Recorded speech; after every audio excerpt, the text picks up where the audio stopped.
Hello learners, welcome. मैं हूँ सिया और आज हम पढ़ेंगे class 7th geography first chapter जिसका नाम है एनवायरनमेंट। तो एनवायरनमेंट स्टार्ट करते हैं। ये एनसीईआरटी से मैंने नोट्स बनाए हैं, बिल्कुल सिंपल और इजी नोट्स हैं जो सभी को समझ में आएंगे। तो चलिए स्टार्ट करते हैं। जो एनवायरनमेंट चैप्टर है वो एक स्टोरी से स्टार्ट होता है जो कि स्टोरी ऑफ रवि, इससे स्टार्ट होता है। तो चलिए हम थोड़ा सा इसको समझ लेते हैं कि रवि की स्टोरी क्या है, उसके बाद स्टार्ट करते हैं। तो जब लॉन्ग वेकेशन के बाद रवि जो है स्कूल जाता है, वो नोटिस करता है कि जहाँ वो लोग पहले एक प्लेग्राउंड था वहाँ पे वो खुदा हुआ है। और फिर वहाँ पे उनको पता चलता है कि वहाँ पे एक बहुत बड़ी बिल्डिंग कंस्ट्रक्ट होने वाली है। तो उसके जब रवि को ये पता चलती है ये बात, तो उसके आंखों में टीयर्स हो जाते हैं, आंसू आने लग जाते हैं, क्योंकि उसने सॉफ्ट ग्रास और मैरीगोल्ड बटरफ्लाइज़, मैरीगोल्ड के फूल, बटरफ्लाइज़ वगैरह वहाँ पे देखे थे और वहाँ पे खेलते थे वो लोग। और वहाँ पे एक बिल्डिंग कंस्ट्रक्ट होने वाली थी। तो उसने अपनी जो फीलिंग थी ये उसको अच्छा नहीं लगा, वो सैड हो गया। और उसकी जो ये फीलिंग थी, सैड फीलिंग थी, उसने अपने क्लासमेट्स को बताया। तो उसके बाद क्या हुआ, एक असेंबली में, मॉर्निंग में जो असेंबली होता है वहाँ पे प्रिंसिपल भी बहुत ज़्यादा सैड थे और उन्होंने बताया कि कैसे हमारा एनवायरनमेंट है वो चेंज हो रहा है। तो जब रवि अपने क्लास में जाता है, असेंबली के बाद जब रवि अपने क्लास में जाता है, अपने टीचर से पूछता है कि ये एनवायरनमेंट क्या है, तो एनवायरनमेंट वहाँ पे उसको पता चलता है, मतलब टीचर ने उसको बताया कि जो भी आपके सराउंडिंग है, आपके आसपास है, वो सभी एनवायरनमेंट है। तो रवि ने सोचा, रवि बोलता है कि this means the school building, ठीक है, टेबल्स, चेयर्स, क्लासरूम्स, ये सारे क्या है, रोड, गार्बेज, है ना, ओपन फील्ड, ये सभी आसपास उसको दिखा। तो बोला क्या ये सभी एनवायरनमेंट है? तो टीचर ने बोला हाँ ये सभी एनवायरनमेंट है। तो फिर टीचर ने बोला कि वेट, कुछ जो हमारे आसपास ऑब्जेक्ट्स हैं ना, जो हमारे आसपास कुछ ऑब्जेक्ट्स हैं ना, वो कुछ तो नेचर ने क्रिएट किया है, जैसे कि माउंटेन, रिवर, ट्रीज़, एनिमल्स, ये सब नेचर द्वारा क्रिएटेड है। लेकिन कुछ जो है ऑब्जेक्ट्स वो ह्यूमन मेड है, लोगों ने उसको बनाया है, जैसे कि roads, cars, clothes, books etcetera, ये सारी चीज़ें ह्यूमन ने बनाया है। ठीक है, तो यही है रवि की स्टोरी और यहीं से स्टार्ट होता है हमारा चैप्टर। तो एनवायरनमेंट जो रवि, स्टोरी ऑफ रवि हम पढ़ चुके हैं। अब एनवायरनमेंट क्या होता है ये भी आपको पता चली गया होगा। तो यहाँ से देखते हैं कि whatever we see in our surrounding, environment is our basic life purpose, life support system. कहते हैं कि जो भी हमारे आसपास देखते हैं ना, वो हमारे सराउंडिंग में वो सभी एनवायरनमेंट है। और एनवायरनमेंट जो है हमारे बेसिक लाइफ का सपोर्ट सिस्टम है, क्योंकि सिर्फ हमारे आसपास जो भी चीज़ें हैं वो ऑब्वियसली हमारी ज़रूरत की चीज़ें होंगी, तभी वो हमारे आसपास है। और उन सब के बिना ज़िंदगी जीना मुश्किल हो जाता है, क्योंकि जो ज़रूरतों की चीज़ें, एसेंशियल चीज़ें हैं, वही हमारे आसपास होती हैं, उन सब की हमें ज़रूरत पड़ती है एक ज़िंदगी जीने के लिए। तो एनवायरनमेंट ये हो गया। अभी हम देखते हैं कि इस चैप्टर में हमको क्या क्या पढ़ना है, क्या क्या टॉपिक्स हैं जो हमें कवर करने हैं इस चैप्टर में। तो what we are going to study in this chapter, first is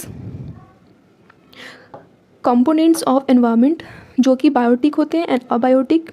second is natural environment, ecosystem and human environment. ये तीनों चीज़ें हमें पढ़ने वाले हैं एक एक करके। आपको बता दूँ एक बार फिर से कि ये जो टॉपिक्स लिखे हुए हैं ना, ये एनसीईआरटी के अकॉर्डिंग है। अगर आप इसको पढ़ लेते हैं तो आपको कहीं से भी कुछ भी और बुक पढ़ने की आवश्यकता नहीं है। तो चलिए हम स्टार्ट करते हैं फर्स्ट टॉपिक हमारा, जो कि है कंपोनेंट्स ऑफ एनवायरनमेंट, जो कि बायोटिक एंड अबायोटिक।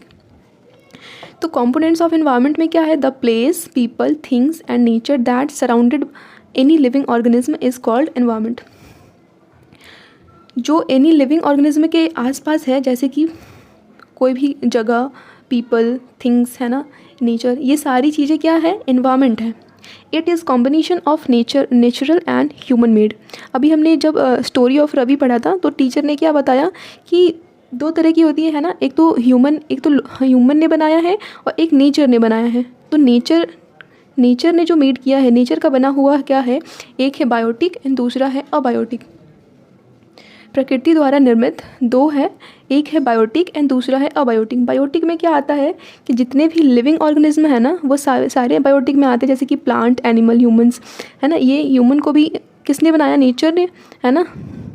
तो ये किस में आता है, बायोटिक में। ये सांस लेते हैं, खाना खाते हैं, बढ़ते हैं, फील करते हैं, महसूस करते हैं। तो ये सारी चीज़ें बायोटिक में आ जाती हैं, जो कि प्लांट्स एंड एनिमल्स में है। अबायोटिक में क्या आता है, वो सारी नॉन लिविंग थिंग्स, ये सारी नॉन लिविंग थिंग्स अबायोटिक में आ जाता है, जैसे कि लैंड, वाटर, है ना, ये सारी चीज़ें अबायोटिक में आ जाता है। ये तो हमने नेचुरल या फिर नेचर मेड हमने देखा, जिसमें बायोटिक था एंड अबायोटिक था। अभी हम देखते हैं ह्यूमन मेड। ह्यूमन मेड में क्या है, ह्यूमन एनवायरनमेंट, ये आ गया ह्यूमन एनवायरनमेंट, ठीक है। इसमें क्या आता है, reveals the activities, creation and interaction among human beings. जो ह्यूमन बींग्स ने बनाया है, जैसे कि आपकी बुक में ना एक पिक्चर दे रखा है, देखिए मैं आपको भी दिखाती हूँ। ये जो पिक्चर है ये नेचुरल में था, अभी ये ह्यूमन मेड है। जैसे कि बिल्डिंग्स है, ब्रिज है, रोड है, इंडस्ट्रीज़ है, मॉन्यूमेंट्स है, ये सारी चीज़ें दिखती हैं, ये भी ह्यूमन मेड ही है। ह्यूमन मेड जिसको लोगों ने कंस्ट्रक्ट करके बनाया, तो इंडस्ट्री कंस्ट्रक्ट किया है, बिल्डिंग कंस्ट्रक्ट करके बनाते हैं, parks, roads, monuments and bridge, ये सारी चीज़ें कंस्ट्रक्ट करके बनाते हैं। लेकिन जो हमारा ये है, ये भी ह्यूमन मेड ही है, लेकिन ये सारी चीज़ें ना दिखती नहीं हैं। जैसे कि हमारा रिलीजन है, एजुकेशन है, ये सारी ना फील करने की चीज़ें होती हैं। इकोनॉमिक है, पॉलिटिकल सिचुएशन है, कम्युनिटी है, फैमिली है, इंडिविजुअल, ये सारी ह्यूमन से रिलेटेड ही है, पर ये कंस्ट्रक्ट नहीं करना पड़ता है, ये इसको फील करने की चीज़ होती है, ठीक है। ये रिलेटेड होती है किससे, ह्यूमन मेड से। आइए आगे पढ़ते हैं तो और अच्छे से आपको क्लियर हो जाएगा। यहाँ तक हमने पढ़ लिया है, नेक्स्ट देखते हैं क्या है। अब हम देखते हैं नेचुरल एनवायरनमेंट क्या होता है। नेचुरल एनवायरनमेंट में क्या क्या आता है, land, water, air, plants and animals comprises the natural environment. हमने पीछे भी देखा था नेचुरल एनवायरनमेंट में क्या क्या आता है, बायोटिक एंड अबायोटिक, है ना। तो इन नेचुरल एनवायरनमेंट में दोनों ही मिक्सड अप है, जैसे कि लैंड, वाटर, एयर, ये सारे अबायोटिक थे। प्लांट्स एंड एनिमल, ये दोनों क्या थे, बायोटिक। तो ये दोनों मिलकर क्या बनते हैं, ये दोनों मिलकर बनते हैं natural environment. Okay, we can divide environment in 3 categories. पहला है लिथोस्फेयर, हाइड्रोस्फेयर एंड एटमॉस्फेयर, ठीक है। अब ये तीनों मिलकर, लिथोस्फेयर क्या होता है, हाइड्रोस्फेयर क्या होता है एंड एटमॉस्फेयर क्या होता है, और ये तीनों मिलकर क्या बनता है, ये हम देखते हैं। एक एक करके हम इसको पढ़ते हैं, फिर देखते हैं। वैसे मैं आपको बता दूं कि ये तीनों मिलकर बनते हैं क्या, बायोस्फेयर।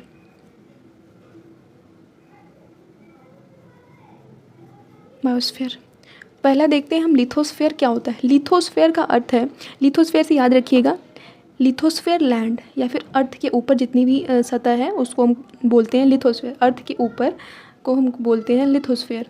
तो देखिए क्या है, solid crust on the hard top layer of the अर्थ।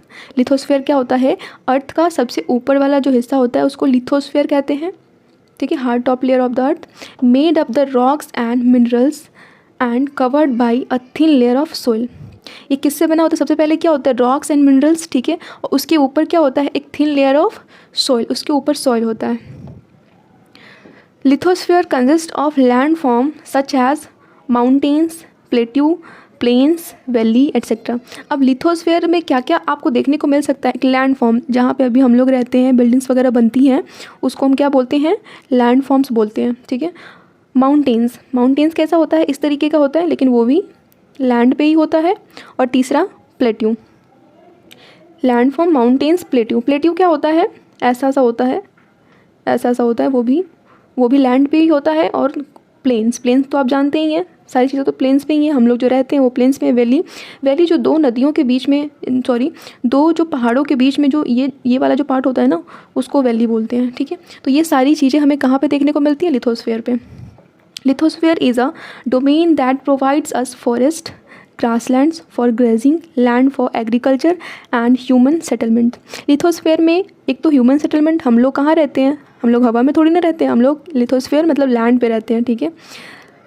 और एग्रीकल्चर भी हम किस पे करते हैं, लैंड पे करते हैं, है ना। जो हमारे जानवर वगैरह हैं उनको खाने के लिए ग्रास लैंड्स भी हमको यहीं पे मिलते हैं, ठीक है। फॉरेस्ट भी हमको लिथोस्फेयर में ही मिलते हैं। तो ये सारी चीज़ें, एग्रीकल्चर करने के लिए लैंड, ये सारी चीज़ें हमें लिथोस्फेयर पे ही मिलते हैं, okay. We also get minerals from lithosphere. यहाँ पे हमने देखा था कि ये किससे चीज़ें, किन चीज़ों से बनी हुई है, रॉक्स एंड मिनरल्स थे। तो मिनरल्स भी हमको लिथोस्फेयर में ही मिलते हैं, जो कि कोल एंड आयरन के रूप में हमको मिलते हैं। ठीक है। फर्स्ट कंप्लीट हो चुका है लिथोस्फेयर, दूसरा देखते हैं क्या है। दूसरा है हमारा हाइड्रोस्फेयर। हाइड्रोस्फेयर मतलब कि वाटर बॉडीज़। लिथोस्फेयर में लैंड या फिर अर्थ के ऊपर वाली चीज़ें हमने देखी थी, अब हाइड्रोस्फेयर में वाटर बॉडीज़ देखेंगे। द डोमेन ऑफ वाटर, ठीक है, वाटर से जो वाटर मतलब वाटर बॉडीज़ को हम ही हाइड्रोस्फेयर कहते हैं। It comprises various source of water and different types of water bodies like rivers, lakes, seas, oceans. ये सबसे हमें क्या मिलता है? पानी मिलता है, और इन सभी को हम क्या बोलते हैं? Hydrosphere. It is essential for all living organism. हमें पता है कि वाटर हमारे जीवन के लिए कितना आवश्यक है, तो इसलिए ये हमारे लिए, लिविंग ऑर्गेनिज्म के लिए बहुत ज़्यादा इसेंशियल है। ओके, हमने लिथोस्फेयर पढ़ लिया, हाइड्रोस्फेयर पढ़ लिया, अब हम पढ़ेंगे एटमॉस्फेयर। एटमॉस्फेयर क्या होता है? एटमॉस्फेयर मतलब air. The thin layer of air surrounding the atmosphere is known as atmosphere. Atmosphere is known as, और क्या है ये? मतलब ये आप समझिए कि हमारे ऊपर ना एयर का एक लेयर होता है, थिन लेयर होता है एयर का, जो हमारे आसपास सराउंडिंग में होता है और जिससे हम सूरज की किरण से बचते हैं, ठीक है। और एयर हमारे लिए कितनी आवश्यक है ये तो आप सब जानते ही हैं। उसके बाद the gravitational force of the earth holds the atmosphere around it. It protect us from the harmful rays and scorching heat of the sun. हमारे एटमॉस्फेयर का अब क्या है? आप ये समझिए कि हमारे ऊपर एक कंबल सा बिछा हुआ है, जो कि एक बहुत पतला सा है, वो हमें दिखता नहीं है, पर वो हमें बहुत मतलब वो हमें प्रोटेक्ट करता है, ठीक है। जैसे कि सन का जो हीट है उससे भी हमें प्रोटेक्ट करता है, ठीक है। It consist of a number of gases, dust and water vapour. अब इसमें हमें जो हमारा एटमॉस्फेयर है उसमें क्या क्या चीज़ें होती हैं? उसमें होती हैं बहुत सारे गैसेस, नाइट्रोजन है ना, नाइट्रोजन भी होता है, ऑक्सीजन, ये सारी चीज़ें होती हैं, और भी गैसेस होती हैं, वो हम नेक्स्ट चैप्टर में, जो हमारा एयर चैप्टर आएगा उसमें हम पढ़ेंगे। डस्ट एंड वाटर वेपर, ये सारी चीज़ें हमारे एटमॉस्फेयर में कंसिस्ट करती हैं। नेक्स्ट है changes in the atmosphere produce changes in the weather and climate. जब एटमॉस्फेयर चेंज होता है, जब वेदर एंड क्लाइमेट चेंज होता है, तो एटमॉस्फेयर भी चेंज होता है, ठीक है। तो ये था हमारा जो तीन थे हमारे, एटमॉस्फेयर और हाइड्रोस्फेयर एंड लिथोस्फेयर। लिथोस्फेयर से लैंड से रिलेटेड है, और हाइड्रोस्फेयर वाटर बॉडीज़ से रिलेटेड है, एंड एटमॉस्फेयर एयर से रिलेटेड है, ठीक है। तो ये तीनों ने हमने कंप्लीट कर लिया है। अब नेक्स्ट से हम पढ़ेंगे बायोस्फेयर, और नेक्स्ट वीडियो में हमारा जो चैप्टर है वो कंप्लीट हो जाएगा, ठीक है। तो देखने के लिए धन्यवाद। Thank you so much.